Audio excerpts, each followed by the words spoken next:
অতন্য প্রহরীর মতো কাজ করবেন, মানুষ শান্তিপূর্ণভাবে ভোট দেবে। আর যারা বেশি লম্পঝম্প করবে 4 তারিখ রবীন্দ্রসঙ্গীতের সাথে ডিজেও বাজাবে, কথা দিল। আর এমন ডিজে বাজবে কান ঝালাফালা হয়ে যাবে, সতর্ক করে দিয়ে গেলাম।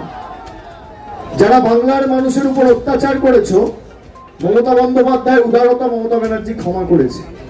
এবার ইস্পার উস্পার দিকে ছাড়বো, সুদে আসলে জবাব দেবো, কথা দিয়ে যাচ্ছে, আমার প্রতিশ্রুতি। কোথায় ইচ্ছা মতো লাইনে দাঁড় করিয়ে দিয়েছো, ইচ্ছা মতো বাংলাদেশি বলেছো। আমরা বাংলায় কথা বললে আমাদের জেলে ঢুকিয়ে দেওয়া হচ্ছে, আপনি ভাবতে পারেন? বাংলা বলছে, বাংলা বলে কোনো ভাষা নেই। সৌমিত্র খা, অমিত শাহ বলছি, অমর শাখা, এরা কি ভাষায় কথা বলে?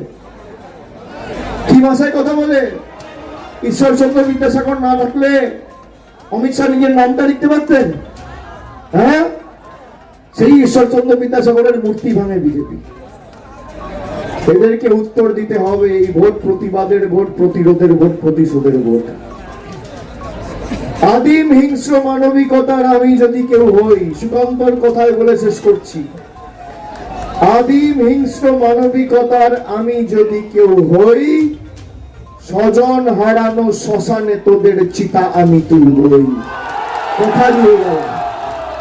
কথা দিয়ে গেলাম, চলবে না অন্যায়, টিকবে না ফন্দি। 23 তারিখ ওদার আদালতে অমর শাখাকে হতে হবে বন্দী, জনতার আদালতে হতে হবে বন্দী। দেখা হবে বন্ধু, সব অত্যাচারের হিসেব হবে। আমি গণতন্ত্রে বিশ্বাস করি, গণতান্ত্রিক ভাবে মানুষ ভোট দেবে।